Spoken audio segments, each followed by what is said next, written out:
Last episode में हमने देखा था कि होंगलिंग ताइमो के पीछे पड़ा था और वो उसे जान से मारने की कोशिश कर रहा था। ताइमो किसी भी तरह अपनी जान बचाकर वहां से भागता है और सीधा जिंगनान से जाकर टकरा जाता है, जिसके बाद वो जिंगनान को सारी बात बताकर जिंगनान से मदद मांगता है। ये सुनकर जिंगनान सीधा होंगलिंग के सामने आ जाता है और अपनी तलवार होंगलिंग की तरफ करते हुए कहता है, तुमने मेरे सबॉर्डिनेट को परेशान करके बहुत बड़ी गलती की है। अब आगे एपिसोड की शुरुआत में हम देखते हैं कि आसपास का वेदर काफी हॉरिफाइंग हो जाता है, जिसके बाद होंगलिंग मुस्कुराते हुए कहता है, क्या बात है, तुम तो खुद ही मेरे सामने आ गए, मैं तो तुम्हें ही ढूंढ रहा था। जिसके बाद वो जिंगनान पर अपनी एनर्जी से अटैक करता है, लेकिन जिंगनान भी अपनी एनर्जी से उसके हमले को नलीफाई कर देता है और कहता है, लगता है कि तुमने अपनी पिछली हार से कोई सबक नहीं सीखा, लगता है कि इस बार मुझे फिर तुम्हें तुम्हारी औकात दिखानी पड़ेगी। जो कहते ही जिंगनान उस पर अपने हेवनली हैंड से अटैक करता है, लेकिन होंगलिंग अपने हंटर की एक ही वार से उसके हेवनली हैंड को डिस्ट्रॉय कर देता है। लेकिन इसके बाद भी होंगलिंग के हाथ पर एक छोटी खरोच लग जाती है, जो देखकर होंगलिंग कहता है, मास्टर ने बिल्कुल सही कहा था, तुम एक डीमन कल्टीवेटर हो। जिंगनान कहता है, इस बात से क्या फर्क पड़ता है, तुम अभी भी मेरे सामने बहुत कमजोर हो। ये सुनकर होंगलिंग को गुस्सा आ जाता है और वो जल्दबाजी में पर्पल वाइन का नाम ले देता है। जो सुनकर जिंगनान कहता है, क्या तुम्हें पर्पल वाइन के बारे में पता है? होंगलिंग अपना मुंह बंद करता है और जिंगनान से कहता है, मैं तुम्हारी बातों में फंस कर तुम्हें कुछ नहीं बताने वाला। जिसके बाद वो दोबारा जिंगनान पर अपने हंटर से अटैक करता है, लेकिन जिंगनान उसके हंटर को ब्लॉक करके उस पर अपनी फुल मून सॉर्ड टेक्निक का इस्तेमाल करता है। होंगलिंग उसे ब्लॉक करता है, जिसके बाद हम देखते हैं कि वो जमीन पर अजीब तरह से झुका हुआ था। जिंगनान उसके करीब जाने की कोशिश करता है, लेकिन तभी होंगलिंग अजीब बॉडी मूवमेंट के साथ खड़ा होता है, जो देखकर जिंगनान काफी कंफ्यूज था। वो लिली से पूछता है कि ये ज़ॉम्बी की तरह बर्ताव क्यों कर रहा है। लिली उसकी बॉडी को स्कैन करती है और वो जिंगनान को बताती है, यंग मास्टर होंगलिंग अभी लियांग के कंट्रोल में है, लेकिन ये बहुत अजीब बात है कि एक कम कल्टीवेशन वाले कल्टीवेटर ने एक हाई कल्टीवेटर को अपना पपेट बना लिया है। इससे भी ज्यादा जरूरी बात ये है कि एक इंसान को अपना पपेट बनाने के लिए काफी ज्यादा कंसंट्रेशन की जरूरत पड़ती है और ये बहुत ही एडवांस और माना कंज्यूमिंग टेक्निक है, जो किसी भी पपेट की स्ट्रेंथ को लगभग 2 गुना इनहेंस कर सकती है। लेकिन इसे काबू करना सच में बहुत मुश्किल काम है। जिसने भी इसे इतनी अच्छी तरह से परफॉर्म किया है वो डेफिनेटली एक जीनियस है। ये सुनकर जिंगनान कहता है, मैंने कभी नहीं सोचा था कि लियांग में सचमुच इतना पोटेंशियल होगा। तभी हम होंगलिंग को देखते हैं, जो खड़ा होता है और जिंगनान पर अपनी एनर्जी बॉल से अटैक करता है। जिंगनान उसे हल्के में लेता है और अपनी तलवार से रोकने की कोशिश करता है, लेकिन इसकी वजह से वो काफी पीछे तक खिसक जाता है, जिसकी वजह से जिंगनान इंटरनली इंजर्ड भी हो जाता है। तभी हम होंगलिंग को देखते हैं, जो दोबारा जिंगनान पर अपनी एनर्जी बॉल से अटैक करता है, लेकिन इस बार जिंगनान अपने डबल स्वॉर्ड स्लैश का इस्तेमाल करके उसके हमले को नलीफाई कर देता है और उसके करीब जाकर दोबारा उस पर हमला करने की कोशिश करता है, लेकिन इस बार भी होंगलिंग जिंगनान को पीछे ढकेल देता है। जो देखकर जिंगनान कहता है, तुम सच में पिछली बार से ज्यादा ताकतवर हो गए हो, लगता है मुझे भी अपनी स्किल्स को अपग्रेड कर लेना चाहिए। जिसके बाद जिंगनान अपने सिस्टम का इस्तेमाल करके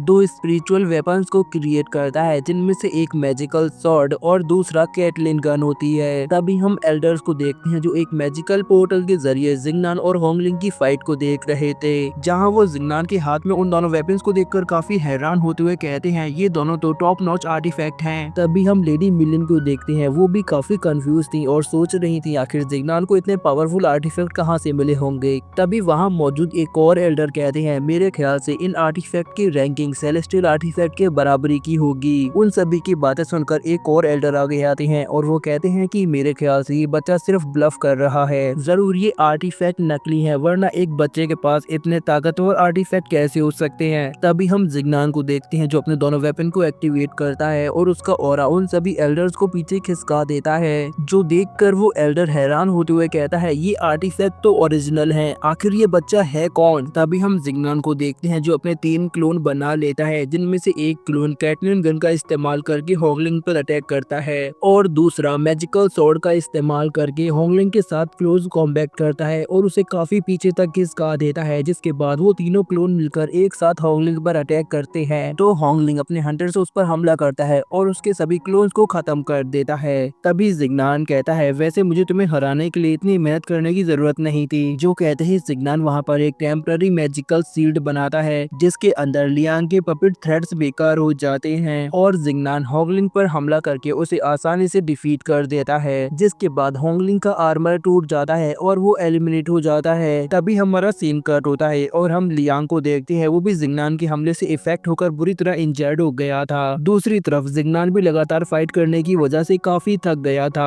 तभी ताइमू पेड़ के पीछे से बाहर आता है। अब इस जगह केवल जिंगनान और ताइमू थे जो एलिमिनेट नहीं हुए थे। ताइमू जिंगनान से कहता है, यंग मास्टर आपने मेरी जान बचाई, इसके लिए बहुत बहुत शुक्रिया। जो कहते ही वो अपने आर्मर को खुद ही डिस्ट्रॉय कर लेता है और एलिमिनेट हो जाता है, जिसके बाद जिंगनान फाइनल राउंड का विनर बन जाता है। तभी हम बाकी एल्डर्स को देखते हैं जो जिंगनान की जीत को नहीं मानते। वो कहते हैं कि जिंगनान ने यहाँ पर चीटिंग की है क्योंकि आखिरी पार्टिसिपेंट ने बिना लड़े ही खुद को एलिमिनेट कर लिया। सभी एल्डर्स इस बात पर बहस करने लगते हैं। तभी लेडी मिलिम कहती है, सभी शांत हो जाओ, हमने रूल्स में कहीं भी ये मेंशन नहीं किया था कि कोई पार्टिसिपेंट खुद को एलिमिनेट नहीं कर सकता, इसलिए जिंगनान ने कोई रूल नहीं तोड़ा है। तभी एक एल्डर कहते हैं, लेडी मिलिम मेरे ख्याल से जिंगनान ने उस बंदे को किसी विच क्राफ्ट से अपने काबू में किया होगा, वरना आप ही बताइए आखिर कोई जीत के इतना करीब आकर पीछे क्यों हटेगा। बाकी दोनों एल्डर्स भी उसका साथ देते हुए लेडी मिलिम से कहते हैं कि हमें इसके बारे में जांच करनी चाहिए। तो लेडी मिलिम कहती हैं, अगर तुम्हें ऐसा लगता है तो तुम खुद जांच कर सकते हो, मैं तुम्हें नहीं रोकूंगी। जो कहते ही लेडी मिलिम वहां से चली जाती है। तभी वहां लियांग आता है जो काफी ज्यादा घायल हालत में था। एल्डर्स उसे संभालते हैं और पूछते हैं, यंग मास्टर आपकी ये हालत कैसे है। तो लियांग उन्हें बताता है कि जिंगनान एक डीमन कल्टिवेटर है और वो पिछले विनर जियांग वेंगवान से संबंधित है। अगले सीन में हम देखते हैं कि जिंगनान को फॉलिंग डस्ट कॉन्फ्रेंस का विनर अनाउंस किया जा रहा था, लेकिन पीहुआ बीच में आकर कहता है, हम इस लड़के को अपने कॉन्फ्रेंस का विनर नहीं मान सकते। तो लेडी मिलिम पीहुआ से कहती है, अगर तुम्हारे पास जिंगनान के खिलाफ कोई ठोस सबूत है तो आगे बात करो, वरना शांत रहो। तभी वहाँ तीनों एल्डर्स आ जाते हैं और वो कहते हैं, इस बंदे ने हमारे फॉलिंग डस्ट कॉन्फ्रेंस का मजाक उड़ाया है, इसने शुरुआत से ही फॉलिंग डस्ट कॉन्फ्रेंस के सभी रूल्स को तोड़ा है। जिसके बाद वो एल्डर लेडी मिलिम पर पार्शियलिटी का इल्जाम लगाते हुए कहते हैं, शायद आपको ये बात पहले से ही पता थी कि जिंगनान पिछले विनर जियांग वेंगुआन का बेटा है। जैसे ही वहाँ मौजूद सभी लोग ये बात सुनते हैं तो पहले तो वो काफी हैरान होते हैं, लेकिन बाद में पीहुआ की उकसाने पर वो सभी लोग जिंगनान के खिलाफ नारेबाजी करने लगते हैं और कहते हैं कि जरूर इसने चीटिंग की होगी। जिंगनान उन लोगों के सामने आता है और जिंगहुआ को उठाकर कहता है, अगर तुम लोगों को मुझ पर यकीन नहीं तो शायद तुम्हें अपने यंग मास्टर पर भरोसा होगा, क्यों ना हम लोग दोबारा मुकाबला करें और देखें कि कौन जीतता है। जिंगहुआ को पहले ही पता था कि वो जिंगनान से नहीं जीत पाएगा, इसीलिए वो लड़ने से मना कर देता है। तो जिंगनान कहता है, देख लो तुम्हारे यंग मास्टर ने मेरे सामने हार मान ली है, इसलिए अब दोबारा हमारे बीच दखलंदाजी करने की कोशिश मत करना। इतना कहते ही जिंगनान अपना विनिंग टोकन ले लेता है, लेकिन तभी एक एल्डर जिंगनान पर हमला करते हुए कहते हैं, ये टोकन ग्रैंड मास्टर अलायंस का है, ये तुम्हारा नहीं है। लेकिन जिंगनान एल्डर पर अटैक करके उन्हें पीछे धकेल देता है और कहता है, तुम तीनों को क्या लगता है, क्या मुझे पता नहीं, तुम सभी लोग यू फैमिली के साथ मिले हुए हो, तुम तीनों उनके पालतू कुत्ते हो, मेरे सामने ज्यादा भौंकने की जरूरत नहीं है। जिंगनान की इस बात पर उन तीनों एल्डर को गुस्सा आ जाता है और एक एल्डर जिंगनान पर अपनी पावरफुल टेक्निक का इस्तेमाल करता है, लेकिन जिंगनान काफी आसानी से उनके हमले को काउंटर कर देता है। ये देखकर वो एल्डर जिंगनान पर अपनी मल्टीपल शॉट से अटैक करता है, लेकिन जिंगनान अपनी ईविल आई का इस्तेमाल करके उसकी एनर्जी को ब्लॉक कर देता है और उनकी मल्टीपल शॉट्स को किक मार कर ड्रैगन टैबलेट पर अपना नाम ग्रेव कर देता है। जिसके बाद वो कहता है, अब मेरी विनिंग सेरेमनी खत्म हुई, अब मैं तुम्हें सबक सिखाऊंगा। जो कहते ही वो अपनी कैटलिन गन समन कर लेता है और उन तीनों एल्डर्स पर हमला करने लगता है, लेकिन जिंगनान का कोई भी हमला उन तीनों एल्डर्स को नहीं लगता। तो देखकर जिंगनान काफी ज्यादा हैरान होता है। असल में लेडी मिलिम अपनी पावर का इस्तेमाल करके उन तीनों एल्डर्स को बचा रही थी। जिसके बाद वो उन सभी पर अपना ऑरा प्रेशर डालते हुए कहती है, मैंने यहाँ पर कोई भी पार्शियलिटी नहीं की थी, तुम सभी ने अभी देखा जिंगनान फर्स्ट रैंक डिजर्व करता है, अगर मैं अभी उसे नहीं रोकती तो वो तुम सभी को आसानी से हरा सकता था, इसलिए अब इसके बारे में और बहस नहीं होगी।